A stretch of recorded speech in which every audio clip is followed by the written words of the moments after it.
Chapitre 4. Nous allons étudier le rachis cervical. En particulier, la première et la deuxième vertèbre cervicale qui ont une anatomie spécifique.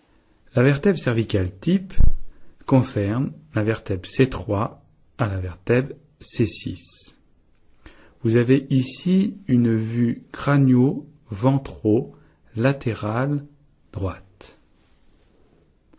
Nous allons essayer dans la description de cette vertèbre de nous resituer par rapport à la vertèbre fondamentale et de voir les différences qui existent au niveau cervical.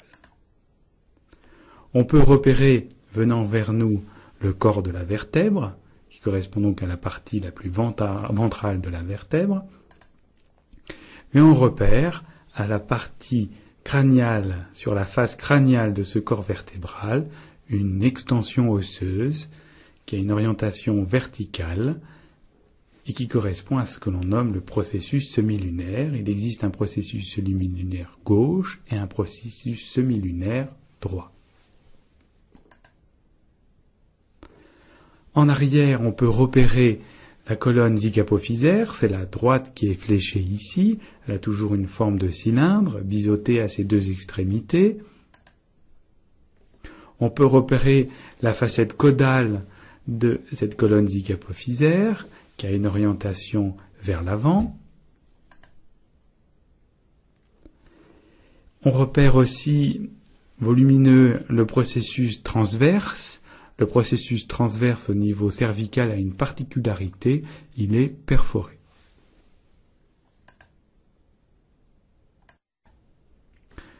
Toujours sur la vertèbre cervicale type, cette fois on change d'orientation et on a une vue crâniale.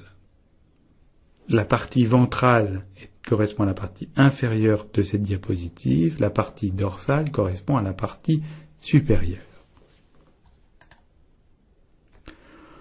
On retrouve le corps, avec, orienté vers nous, la face crâniale du corps. On retrouve, au niveau des colonnes zygapophysaires, la facette zygapophysaire crâniale. C'est la droite qui est fléchée ici, mais c'est symétrique. Cette orientation donc de ces facettes est une orientation crâniale. On retrouve, toujours en cherchant à se rapprocher de la vertèbre fondamentale, l'équivalent du pédicule. Ici, c'est le pédicule gauche qui est fléché. En arrière des colonnes zygapophysaires, les lames, la lame gauche et la lame droite, qui ont une anatomie très proche de la vertèbre fondamentale, qui sont donc insérées à la partie postérieure des colonnes zygapophysaires et qui vont converger vers la ligne médiane pour former le processus épineux. Et le processus épineux au niveau cervical a une particularité, il est bituberculé.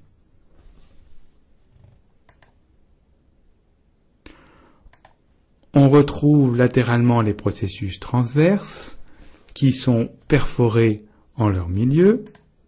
Cette perforation s'appelle le trou transversaire. On a le trou transversaire droit et le trou transversaire gauche. Ces processus transverses ne sont pas plans et forment une gouttière. Les extrémités sont relevées, orientées crânialement. On retrouve un tubercule ventral et un tubercule dorsal en arrière. Ces deux tubercules vont former une gouttière au niveau du processus transverse et former ce qu'on nomme le sillon du nerf spinal et qui va correspondre au lieu de passage d'un nerf spinal. Toujours formé avec le corps en arrière et latéralement et le corps en avant, le trou vertébral. Et vous voyez que ce trou vertébral ou foramen vertébral a une forme globalement triangulaire.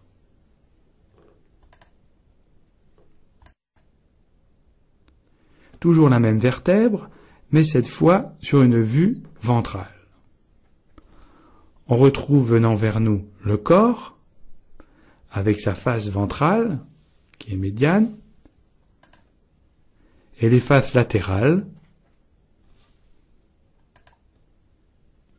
On voit en perspective la face crâniale du corps, qui est perforée. C'est sur cette vue qu'on apprécie bien la forme des processus semilunaires. Vous voyez qu'ils sont latéraux, qui ont une orientation crâniale, et c'est le processus semilunaire droit qui est représenté ici. Plus en arrière, on retrouve les colonnes zygapophysaires, et c'est la zygapophyse crâniale droite et gauche que l'on peut voir, et c'est la gauche qui est fléchée ici.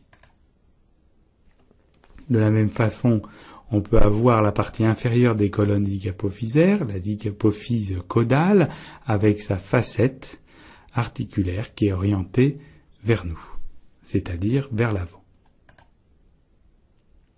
On retrouve comme précédemment le sillon du nerf spinal, une gouttière formée au niveau du processus transverse, avec le tubercule ventral qui est en avant, qui est vers nous, et le tubercule dorsal qui est en arrière. On peut voir en perspective aussi le trou transversaire à droite et à gauche. En perspective, au fond du schéma, à sa partie inférieure, on retrouve le processus bifide du épineux, typique des vertèbres cervicales. Toujours la vertèbre cervicale type, cette fois sur une vue latérale droite. La plupart des structures anatomiques ont déjà été décrites. On va donc pouvoir les replacer. Tout d'abord, la partie ventrale de cette vertèbre, qui correspond au corps, qui est donc sur la droite du schéma. Vous avez ce qui surplombe le corps, les processus semilunaires. Nous sommes sur une vue latérale droite, c'est donc le processus semilunaire droit que nous voyons. Le processus semilunaire gauche est caché par le droit. Vous avez en arrière la colonne zygapophysaire, forme de cylindre, biseauté à ses deux extrémités. En arrière, vous avez les lames. C'est la lame droite qui est visible ici, toujours parce que nous sommes sur une vue latérale droite. Et plus en arrière, en continuité, vous avez le processus épineux.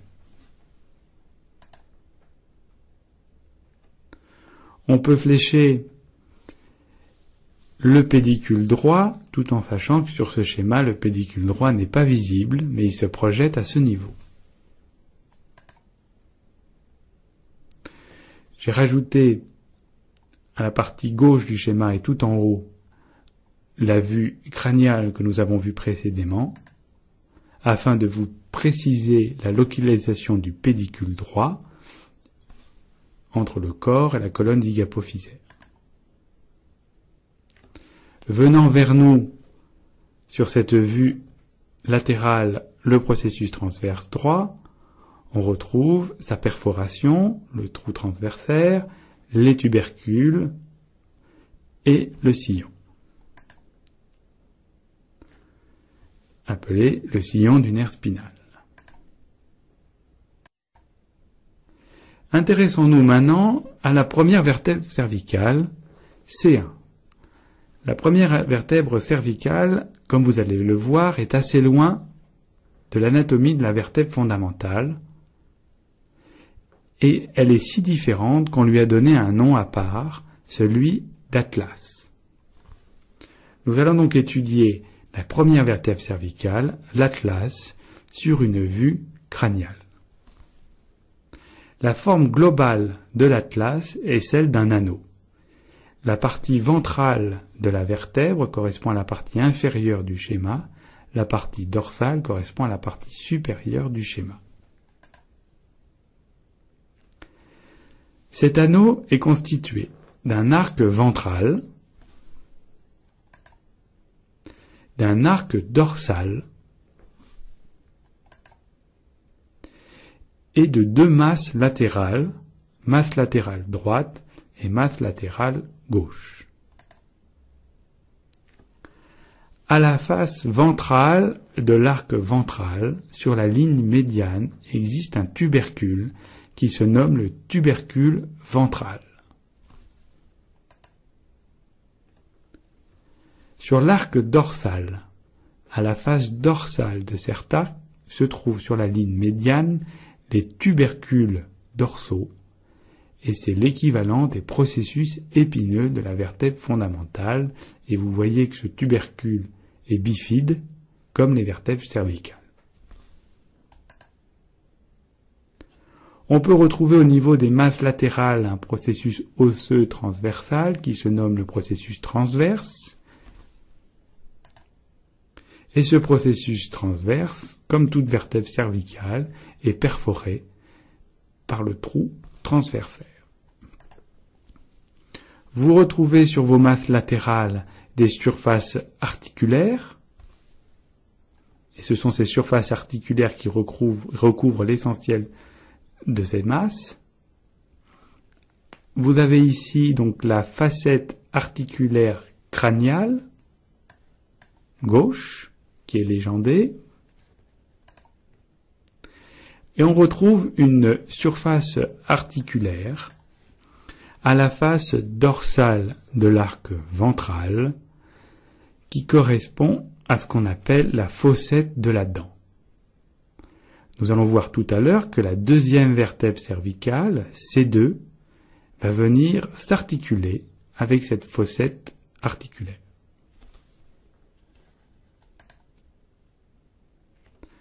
En arrière des facettes articulaires se trouve un sillon, une dépression au niveau des masses latérales, et ce sillon se nomme le sillon de l'artère vertébrale. Il existe à droite et à gauche. Dans le foramen vertébral, on retrouve deux renflements osseux qui se nomment les tubercules. Ces tubercules sont le lieu d'insertion d'un ligament. On les nomme donc les tubercules du ligament transverse. Le ligament transverse est ainsi représenté et vous voyez qu'il s'insère d'un tubercule à l'autre et divise en deux compartiments le foramen vertébral au niveau de l'atlas.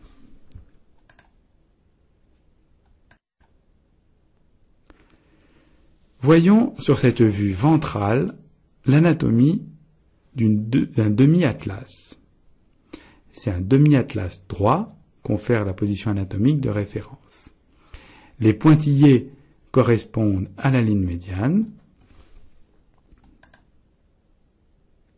On peut donc y décrire le tubercule qui se trouve à la face ventrale de l'arc ventral sur la ligne médiane. Plus latéralement, on retrouve la masse latérale droite. Cette masse latérale droite est recouverte d'un tissu cartilagineux. C'est la facette articulaire crâniale.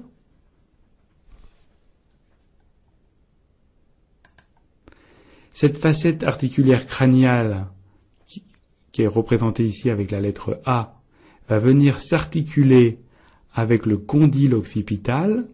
Le condyle occipital se trouve au niveau de la base externe du crâne, à droite et à gauche. Vous voyez que le condyle occipital est concave alors que la facette articulaire crâniale est convexe. On retrouve à la partie caudale de la masse latérale la facette articulaire caudale, représentée ici par la lettre B, et cette facette articulaire caudale va venir s'articuler avec les articulations crâniales de C2.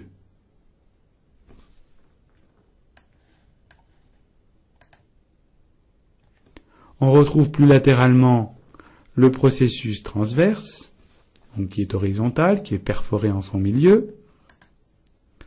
Et j'introduis ici l'artère vertébrale. Ce processus transverse présente donc un foramen transversaire, et ce foramen transversaire est le lieu de passage de l'artère vertébrale. il existe une artère vertébrale droite et gauche. Elles vont cheminer à travers les foramens transversaires. Si l'on prend le flux sanguin, votre artère vertébrale a un trajet vertical et va changer d'orientation au niveau de C1. À la sortie du foramen transversaire, l'artère vertébrale va s'orienter en arrière et passer derrière la facette articulaire crâniale et venir dans le sillon de l'artère vertébrale qu'on a vu sur la vue précédente. Cette artère vertébrale ensuite va s'orienter crânialement et médialement pour rentrer dans la boîte crânienne.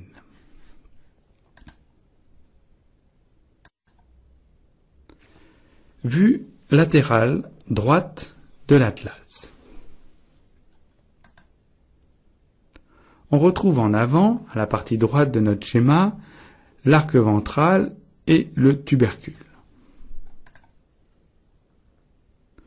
La partie la plus imposante correspond à la masse latérale, puisqu'il s'agit d'une vue droite, c'est la masse latérale droite qui est fléchée. Plus en arrière, on a l'arc dorsal avec les tubercules. Venant vers nous, le processus transverse et le trou transversaire. Vous voyez en arrière des facettes articulaires crâniales le sillon de l'artère vertébrale. Vous voyez bien sur une vue crâniale de la vertèbre.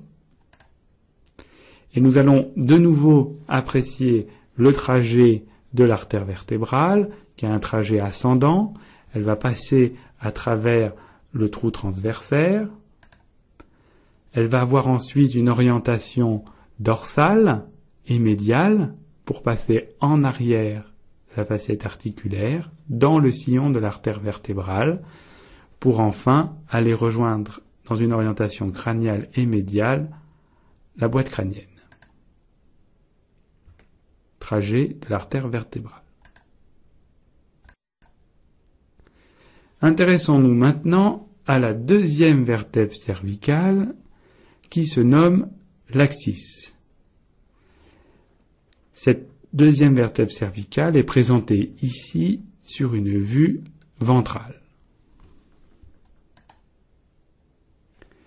Afin de décrire au mieux cette vertèbre, il est intéressant de la subdiviser en deux parties. Une moitié crâniale, qui a une anatomie tout à fait particulière, et une anatomie caudale, une partie caudale qui se rapproche davantage de la vertèbre cervicale type. On retrouve en effet une partie médiale et ventrale qui correspond au corps. Au niveau de la partie crâniale de cette vertèbre, sur la ligne médiane, existe un processus osseux imposant qui a une orientation crâniale et qui se nomme la dent de l'axis. En termes de surface articulaire, sur cette vue ventrale, on retrouve la surface articulaire ventrale de la dent qui va venir au contact de l'arc postérieur, de la face postérieure de l'arc ventral de C1. On retrouve latéralement les processus articulaires dits crâniaux de C2 qui vont venir s'articuler avec les surfaces articulaires à la face inférieure des masses latérales. Vous voyez l'orientation crâniale est légèrement latérale. On retrouve les fossettes zygapophysaires caudales, droite et gauche, qui correspondent à la partie caudale de la colonne zygapophysaire. On retrouve aussi les processus transverses, avec le trou transversaire à droite et à gauche. On peut placer aussi sur schéma le trajet de l'artère vertébrale, et vous voyez qu'il s'agit d'un trajet vertical à travers le trou transversaire.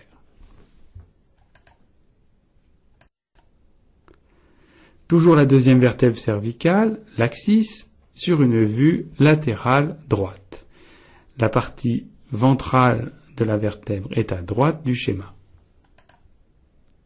On peut toujours subdiviser cette vertèbre en deux parties, sa partie crâniale et sa partie caudale. La partie caudale sur la ligne médiane correspond au corps,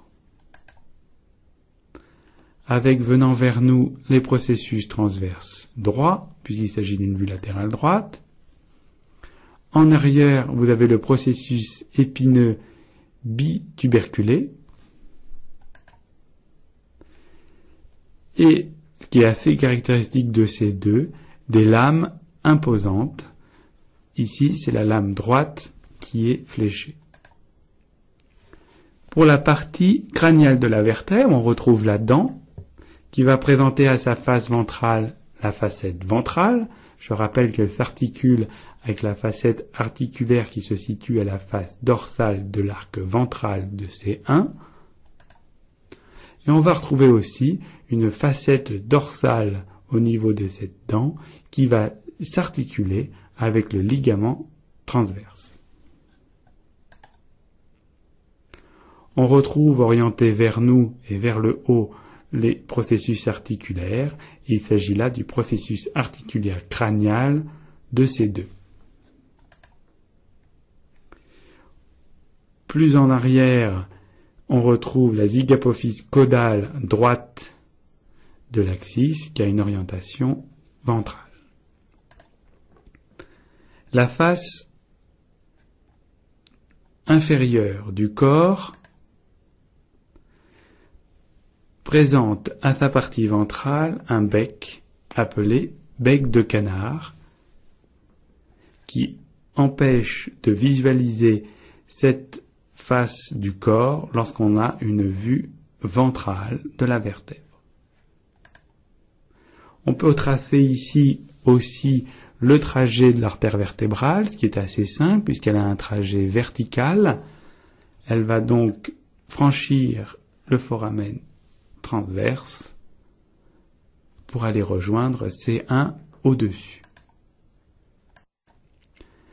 Si l'on place maintenant ensemble ces deux premières vertèbres cervicales et qu'on étudie leur rapport sur une vue crâniale, nous avons le schéma suivant.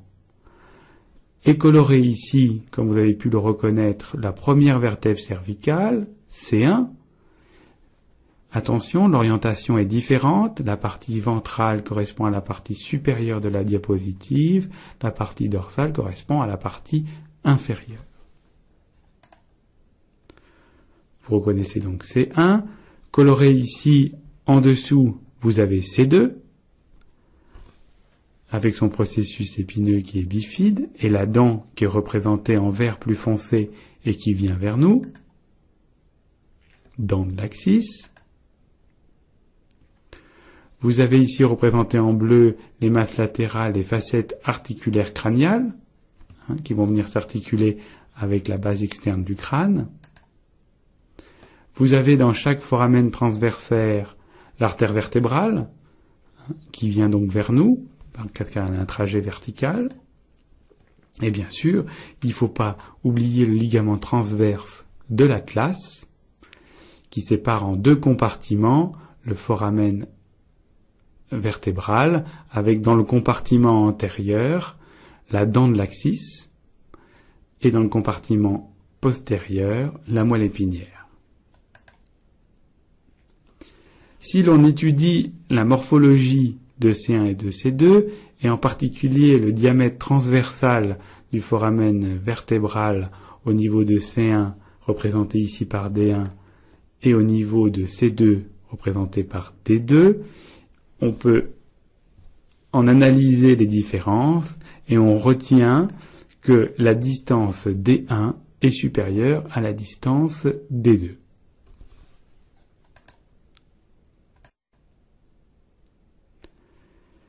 Comme je l'ai dit précédemment, le canal transversaire est le lieu de passage de l'artère vertébrale.